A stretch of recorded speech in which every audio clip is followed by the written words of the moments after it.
আচ্ছা, আমরা আগেই বলছি যে আসলে সুন্নাহর চেতনাটা আমাদের দৃঢ় হওয়া দরকার। আমাদের সমাজে অগণিত গল্প আছে জি, যে অমুক জায়গায় মানত করে বিপদ কেটে গেছে, অমুক বাজারে যে বিপদ কেটে গেছে, অমুক কাজ করে বিপদ কেটে গেছে। আপনি কোরআন সুন্নাহ ঘাটলে এই গল্পগুলো পাবেন না। জি, এগুলো সব আমাদের বানানো গল্প, যেগুলো হাজার মুখে বলছি আমরা, এগুলোর সনদ ভিত্তি কেউই আমরা জানি না। কিন্তু আমরা যদি একটু ফিরে যাই রাসূলুল্লাহ সাল্লাল্লাহু আলাইহি ওয়াসাল্লাম সাহাবীদের জীবন দেখি, তাহলে অন্য চিত্র পাই। জি, মানুষ কবর জিয়ারত করা ভালো, মুস্তাহাব ইবাদত, নেককার আল্লাহওয়ালা মানুষদের সোহবতে যাওয়া ইবাদত, কিন্তু এর সাথে বিপদ আপদ কাটার কোনো সম্পর্ক নেই। জি, বিপদ আপদ কাটার সম্পর্ক যেটা হাদিসে বলা হয়েছে সেগুলো হলো আল্লাহর কাছে দোয়া, এবং দোয়ার ক্ষেত্রে নেক আমলের মাধ্যমে আল্লাহর কাছে চাওয়া, নেক আমলের উসিলায়, এবং এগুলো মানব কল্যাণ কেন্দ্রিক। জি, আমরা দর্শকদের বলছি যে মানব কল্যাণের সব সবচেয়ে বেশি। মানব কল্যাণের মাধ্যমে আল্লাহ দুনিয়াতে বরকত দেন, বিপদ আপদ কাটান, আয়ু বৃদ্ধি করেন, রিজিক বাড়িয়ে দেন। আর তৃতীয় যেটা আমরা এখন বলবো সেটা হলো মানব কল্যাণের ওসিলা দিয়ে দোয়া চেলে আল্লাহ সঙ্গে সঙ্গে দোয়াটা কবুল করেন। সুবহানাল্লাহ। এর দুই একটা উদাহরণ আমরা অনেক হাদিস শরীফে অনেক রকমের উদাহরণ আছে।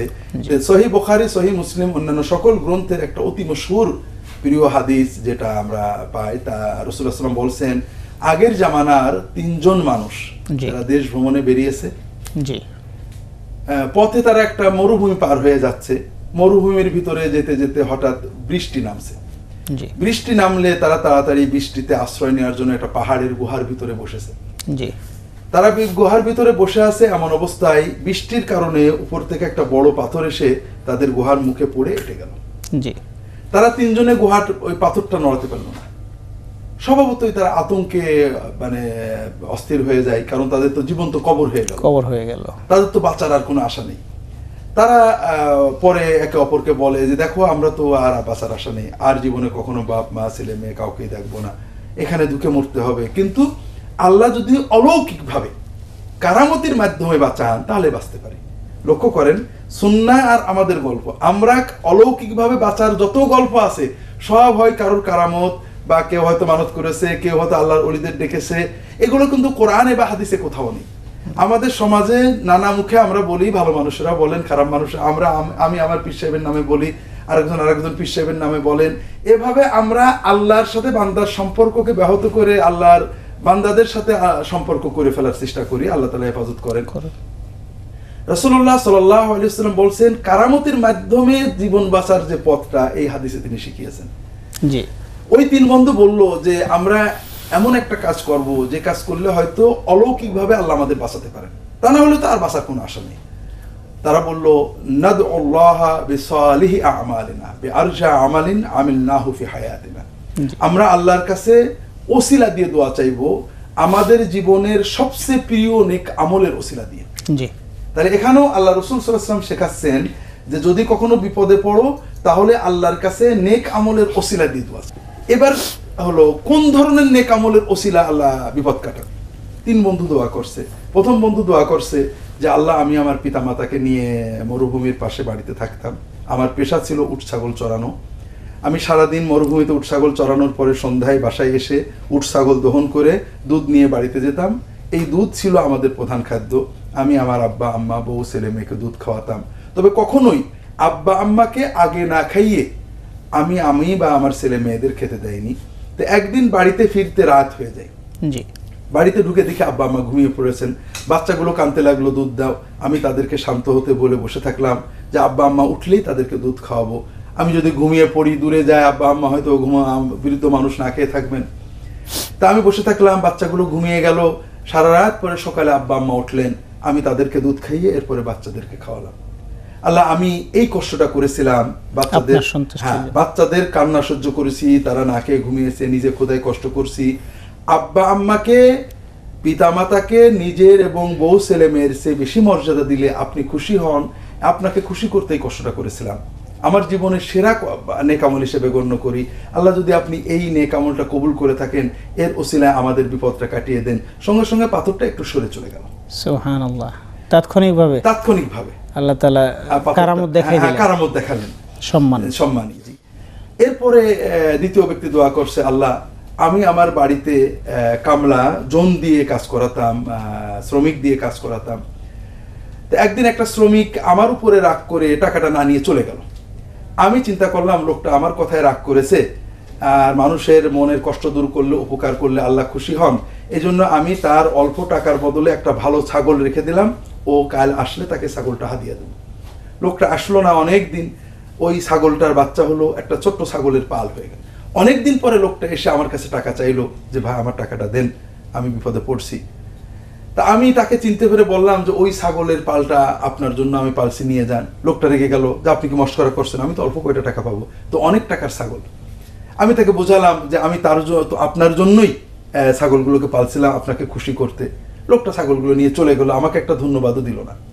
আল্লাহ, আমি চাইলে বলতে পারতাম যে আপনার ছাগল পালছি আমি, অর্ধেক আমাকে দিতে হবে, আমি বলতে পারতাম, কিন্তু আমি ছাগলের জন্য পালছিলাম না।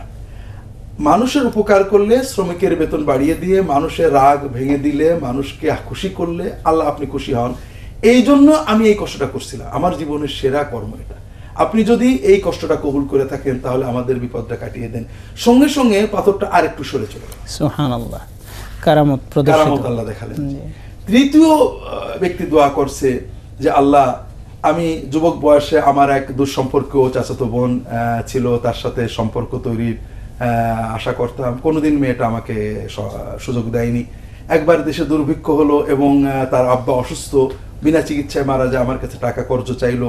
আমি বললাম তোমাকে টাকা হাদিয়া দেবো, তবে আমার সাথে লাইন করতে হবে। মেয়েটা অনেক জায়গায় টাকার খোঁজ করে টাকা না পেয়ে আমার টাকা নিল, কিন্তু যখন আমি তার সাথে সম্পর্ক করতে চাইলাম সে বলল আল্লাহকে ভয় করো, খবরদার গুনার কাজের দিকে কখনো এগোবা না।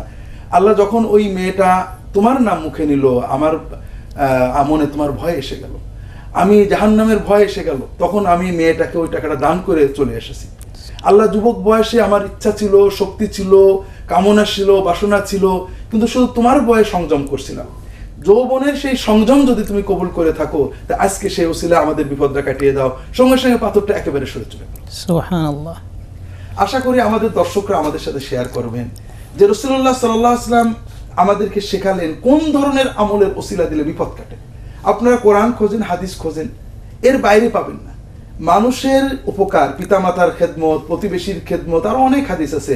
শ্রমিকের উপকার, মানুষের কল্যাণ, এই যৌবনের সংযম, যৌবনের এবাদত, এই সমস্ত বিষয় হলো এমন এবাদত যেগুলো করলে আপনি জীবনে ফল পাবেন, আখিরাতে সওয়াব পাবেন, দুনিয়ায় বরকত পাবেন।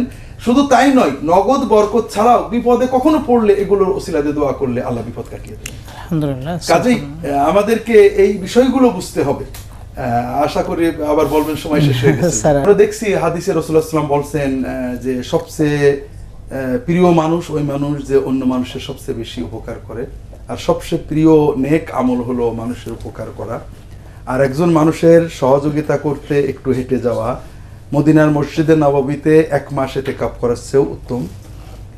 কেউ যদি শুধু নিজের ক্রোধটা সম্বরণ করে, ক্ষমতা থাকা সত্ত্বেও কাউকে শাস্তি না দেয়, তাহলে আল্লাহ কিয়ামতের দিন তার হৃদয়টাকে শান্তি দিয়ে পরিপূর্ণ করে দেবেন। জি, এ পর্যন্ত আমরা গত পর্বে হাদিসটা আলোচনা, এই হাদিসের শেষে, হাদিসটা আগেই বলছি ইমাম তাবারানী সংকলন করেছেন, শেখ নাসিরউদ্দিন আলবানী, ইমাম সুয়ুতি হাদিসটাকে হাসান বলেছেন।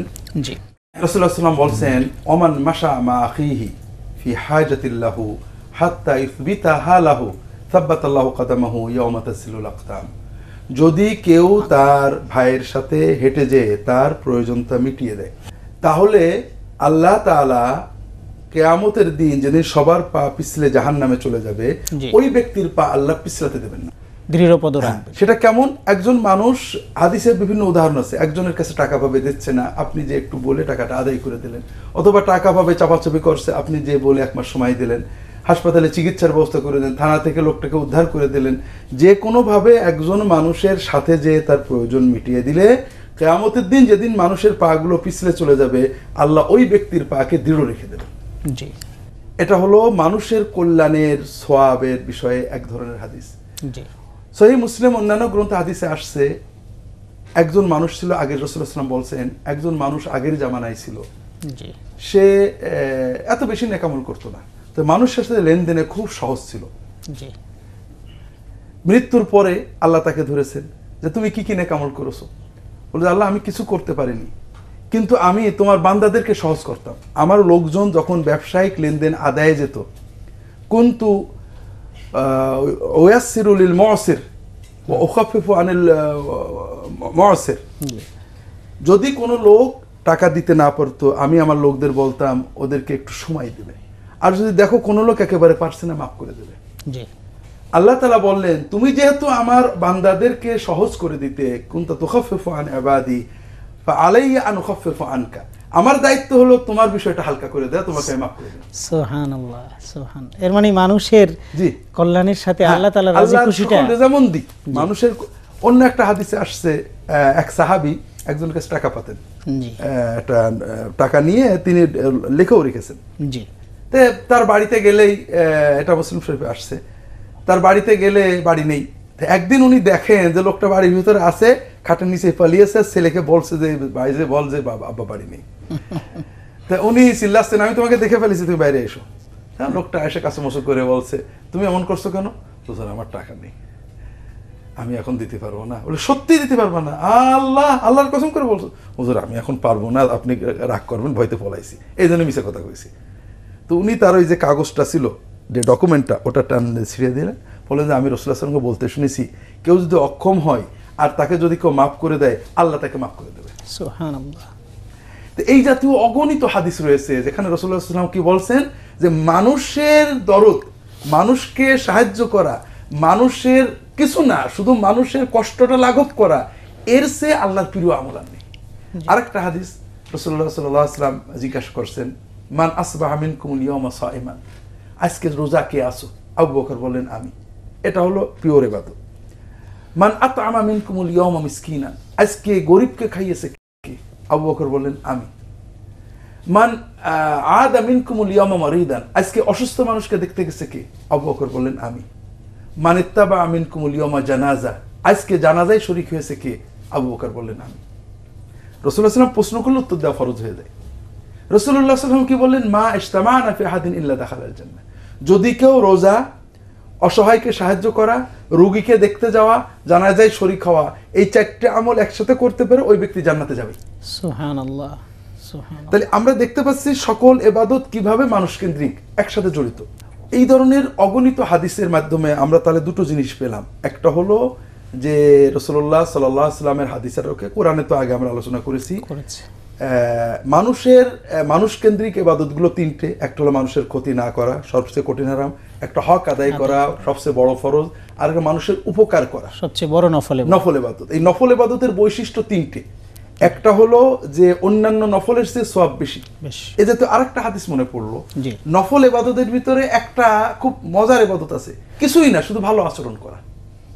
কারণ আপনি টাকা দেন না, পয়সা দেন না, কিন্তু কাউকে আচরণে কষ্ট দেন না, মানুষের কথাটা মন দিয়ে শোনেন, বেশি বকওয়াস করেন না, কাউকে গালি দেন না। এটাকে আরবিতে বলে হুসনুল খুলুক, সুন্দর আচরণ, সুন্দর ব্যবহার। সুনানে আবি দাউদ অন্যান্য গ্রন্থে সহিহ হাদিসে আসছে, রাসূলুল্লাহ সাল্লাল্লাহু আলাইহি ওয়াসাল্লাম বলছেন যে মা ইউদাউ ফি মিজানিল আবদি ইয়াউমাল কিয়ামাতি আথকালু মিন হুসনিল খুলুক ওয়া ইন্না সাহিবা হুসনিল খুলুকি লা ইদরিকু বিহি দারাজাতাস সাইমি ওয়াল কায়েম। সুবহানাল্লাহ, সুবহানাল্লাহ। আল্লাহ কিয়ামতের দিন মানুষের মিজানে দাঁড়িপাল্লায় যত নেক আমল দেবেন, নফলের ভিতরে, ফরজকে তো আর ইগনোর করার কোনো সুযোগ নেই, নফলের ভিতরে সবচেয়ে ভারী আমল হবে মানুষের সুন্দর আচরণ। মানুষকে কষ্ট দেয় না, হাসি মুখে ব্যবহার করে, মদ রাগ করে না, মানুষের কষ্ট দেওয়া সহ্য করে। এই ব্যক্তি তার এই সুন্দর ব্যবহারের মাধ্যমে সারা রাত নফল নামাজ পড়া এবং সারাদিন নফল রোজা রাখার মতো সওয়াব অর্জন করে। সুবহানাল্লাহ। অর্থাৎ একজন ব্যক্তির পক্ষে সারা রাত নফল পড়া, সারাদিন নফল রোজা রাখা, এটা একাধারে সম্ভব না, কিন্তু সে যদি এই সওয়াবটাও পেতে চায় তাহলে এই কাজটা করলে সেটা পেতে পারে। সুবহানাল্লাহ। এই ধরনের অগণিত হাদিসে আমরা দেখলাম যে নফল ইবাদতের ভিতরে শ্রেষ্ঠ হলো মানুষ কেন্দ্রিক, এবং আল্লাহর বেলায়েত, রহমত, বরকত, আল্লাহর সন্তুষ্টির জন্য সবচেয়ে বড় পথ। আমাদের পূর্ববর্তী সাহাবী তাবেঈন, হযরত ওমর থেকে আছে, সকাল বেলায় কয়েকজন বিধবা বাড়িঘর ঝাড়ু না দিয়ে তিনি কাজে যেতেন না, বাজার করে দিতেন, ঘরে যে রান্না করতেন। তুত্তুরি বুড়ি রাঁধতে পারে না, কেউ নেই, নিজে বসে বাজার করে কুটে কেটে রান্না করে দিয়ে আসতেন, কাউকে জানাতেন না। তো এরকম সাহাবী তাবেঈন এইভাবে আমল করেছেন। তৃতীয় যে দিকটা আমরা শুরু করেছিলাম সেটা হলো একটা, যে মানুষের দুনিয়ার বিপদ কাটার জন্য, বরকত পাওয়ার জন্য এটা সবচেয়ে বড় আমল। স্যার, এই আমলটাই আমরা বিরতি থেকে এসে শুনবো। এটা খুব চমৎকার বলছিলেন আপনি। সংক্ষেপে আর 30 সেকেন্ডের মধ্যে আমাদেরকে যদি একটু নসিহত করতেন। জি, আর কি। জি না, বিষয়টা এটাই, আমরা যেটা আলোচনা করছি 4টে পর্ব হয়ে গেছে আমাদের একটা বিষয়ে, সেটা হলো যে আমরা কিন্তু আসল জিনিসটা আনতে পারিনি। রাসূলুল্লাহ সাল্লাল্লাহু আলাইহি ওয়াসাল্লামের জীবনে ব্যক্তিগতভাবে মানুষের কল্যাণে তিনি কত অস্থির ছিলেন জীবনের শুরু থেকে শেষ পর্যন্ত, এটার নমুনা আনতে গেলে অনেক পর্বের দরকার। তো সংক্ষেপে আমরা যেটা অনুভব করব যে ভাইরা, মানুষের উপকার করতে হবে, মানুষের কল্যাণে এগিয়ে যেতে হবে, মানুষের ক্ষতি করা যাবে না কোনোভাবে। আমরা অনেক সময় আল্লাহকে খুশি করতে চাই, অথচ মানুষের ক্ষতি করি, মানুষের জুলুম করে আমরা হজে যাচ্ছি, মানুষের ক্ষতি করে। বরং ন্যায় বিচার করা, একজন মাজলুমকে তার ন্যায় বিচার পেতে সাহায্য করা, এটা হাজার হাজার নফল নামাজ, নফল ইবাদত, কোটি কোটি টাকা মসজিদ মাদ্রাসায় দান করাচ্ছে অনেক বড় ইবাদত।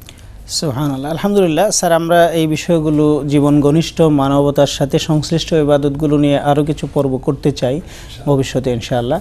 তো এই 4টি পর্বে আপনি সুন্নাহর আলোকে মানব কল্যাণ বিষয়ে আমাদেরকে বিস্তারিত বললেন, কোরআন এবং সুন্নাহ থেকে দলিলগুলো পেশ করলেন। আপনি কষ্ট করে আমাদের স্টুডিওতে এসেছেন, আমাদেরকে, আমাদের দর্শকদের জন্য অনেক দিক নির্দেশনা দিয়েছেন কোরআন এবং সুন্নাহ থেকে। আল্লাহ তাআলা আপনাকে জাযায়ে খায়ের দান করুন। বারাকাল্লাহ। সুপ্রিয় দর্শক,